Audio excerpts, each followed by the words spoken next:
ପିଲାମାନେ ଶୁଣ, ଜୀବନ ବଡ଼ ଦୁର୍ଲଭ ଜିନିଷ। ଏ ଦୁର୍ଲଭ ଜିନିଷଟାକୁ ଯଦି ପ୍ରପରଲି ୟୁଟିଲାଇଜ୍ ନ କରିବ ତାହେଲେ ଜୀବନର ମୂଲ୍ୟ ତୁମେ କିଛି ଜାଣିବ। ଛାତ୍ର ଜୀବନ ହେଉଛି ଗୋଟେ ଅର୍ଜିବାର ସମୟ। ଏଇଟା ଗୋଟେ କିଛି ବର୍ଜନର ସମୟ ନୁହେଁ।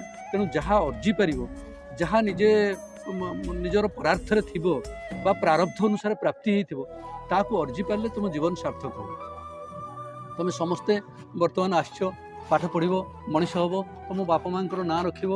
ଏଇ ଦୁନିଆରେ ଏଇ ହିସାବରେ ବଞ୍ଚିଲେ ତୁମେ ମଣିଷ ହିସାବରେ ଗଣତି ହେବ। ମଣିଷ ଜୀବନ ହେଉଛି ଗୋଟେ ଦୁର୍ଲଭ ଜିନିଷ। ତେଣୁ ଏ ଦୁର୍ଲଭ ଜିନିଷର ପ୍ରପର ବିନିଯୋଗ କରିବା ହେଉଛି ବଡ଼ କଥା। ତେଣୁ ତୁମମାନଙ୍କ ପାଇଁ ମୁଁ ତ ଜଣେ ଶିକ୍ଷକ ନୁହେଁ ବା ଶିକ୍ଷା ବାବଦରେ କିଛି କହିପାରୁନି। ତୁମମାନଙ୍କ ପାଇଁ ମୋର ଗୋଟିଏ ମାତ୍ର ପଦ ଶୁଣ। ତୁମ ହିତେ ମୋର ଦୁର୍ବଳ ପ୍ରୟାସ, ଜାଣି ଏଥି ମୁହିଁ କରିଛି ବିଶ୍ୱାସ। ମୋ ସମ୍ବଳ ତୁମ ସ୍ନେହ ଶରଦା, ଜହିଁ ଥିଲେ ମୁହିଁ ସୁମରିବି ସଦା। ତମର ହିତରେ ମୋର ଗୋଟେ ଦୁର୍ବଳ ପ୍ରୟାସ, ଯେଉଁ ପ୍ରୟାସ ତୁମକୁ ଭଲ ପାଉଛି ବା ଭଲ ପାଇକରି ଯାହା ଭାଷାରେ କହିବି।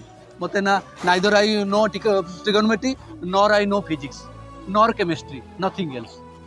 किंतु मनीष दुनिया दुनियार जो दुर्लभ जिनिस, जो आध्यात्मिक चेतना जो थे मनीष तैयारी हुए, जो थे मनीष तार वास्तव जीवन स्वाद चाखी पारे, से बाबद तुमको कहूँ। तेणु तुमको मोर बार बार आ गोटे छोट अनुरोध, तुम्हें गुरुजन प्रति बा बापा माँ प्रति श्रद्धाशील हुआ। आ गोटे कथा तुम्हें केबे करनी, जोटा कि नेभर टच बा never come in contact with ladies.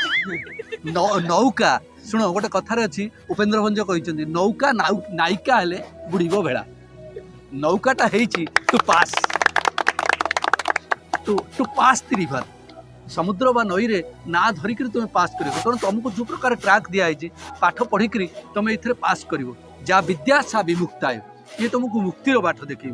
किंतु तुम जापारन, तुम दुर्बल मनर आश्रय नहीं विभिन्न लोक तुम भितर को आसुँच, तुम भिड़िकी आणुच तुम गांडी कुंडे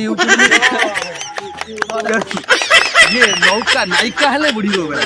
तेणु ताकू तुम नायिका सेन्स नुह। आ गोटे छोट अनुरोध मुझे बेले बेले बार बार पिला कहूँ, जी केयर तुम तुम गर्लफ्रेंड बा तार 10 भाग भागे केयर जदि तुम निजर नब, तुम विवेकानंद जो ये प्रकार आंतरिकता रखिक काम कर, ये प्रकार आंतरिकता रखिक काम कर।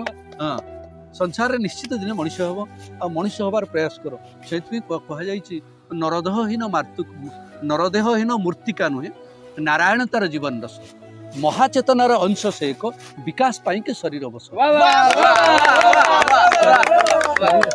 शरीर ये जो महाचेतनार अंश तुम भीतर अच्छी, तुम शरीर केवल भात को झाड़ा कर मेकानिजम। इट इज समर्थी टू वर्क। ये दुनिया किसी दुर्लभ जिनस साधन से बार बार मुझे कहूँ, नरदेहहीन मूर्तिका नुहे, नारायण तार जीवन रस, महाचेतनार अंश से एक विकास पाई के शरीर बस। शरीर से बस आ शरीर आसनी केवल तुम तलाश रह मो वाइफ केमती हलदिया शाढ़ी केमती कार रे बुल केमती तार कला ग्लास थी। This is not for me. जीवन ये आसनी, ये दुर्लभ जिनस ये लगुनि। एगुड़ा तो ओकेजनाल हम मनीष ता जीवन में यही सब जिनस संस्पर्श समयक्रमे आसो। बाहा बयस बाहा दिहब, जो बयस जहाँ करवा कथा। भूगोल पीरियड में तुम इंग्लीश पढ़, इंग्लीश पीरियड में फिजिक्स पढ़, सब थे फेल हम। तेणु जो परीक्षा को आसीच से विषय आग तलाश कर, से तुम संसार लो। मो तुमको छोट अनुरोध, जदि छोट 5 जन को बसईकरी या धर गोटे लोक को मोटिवेट करी मु दुनियादारी शिखई पारली बा संसार आध्यात्मिक चेतना भीतर को आनी पारली, ताले हजारे। एक नेपोलियन थिला, एक हिटलर थिला। तेणु जड़े जड़े लोक को तैयारी करदेले भी संसार तांकर द्वारा स्प्रेड हो। गोटे लोक ता जीवन को खराब करने को 2 सेकेंड समय लगे, किंतु भल करने को जिंदगी भर प्रयास दरकार। तेणु तुम प्रयास करो, भगवान हाथ तुम पछपटे अच्छी, किसी असुविधा नहीं। Nobody is bad, nobody is poor. मनरे दुर्बल तुम हुअनि, कहीं गरीब नुहे कि कहीं अमीर नुहे। संसार गोटे दुर्लभ जिनस, ताधे तुम बुझा दरकार। तुमको अन्य बेले केत लुज थी बुझेदी जीवन कौन आ कौन पे आस। देख स्वाधीन, मुझे तुमको एंड रे गोटे my former and last request to you all. मु शेक्सपियर लव्स लेबर लस्ट पढ़ी, मु हामलेट पढ़ी, मु पैराडाइज लस्ट पढ़ी। सबू जितु मुझे जिनस जानी, love is like a cigarette, it begins with fair and ends in smoke. एटा बड़ क्षणस्थायी जिनिस, बहुत शीघ्र तुम पाक आसो, तुमको ध्वंस कलापर ये पलैब। से केवल आसी थाए तुमको ध्वंस। मु कौ लव विषय कहूँ, ये दैहिक प्रेम विषय। तेणु चमड़ा को देखकर मरनी, चमड़ा तलाश जदि रहिबो जिंदगी बर्बाद, आ तुम मृत्यु आड़िके। गति मुक्तु आड़ी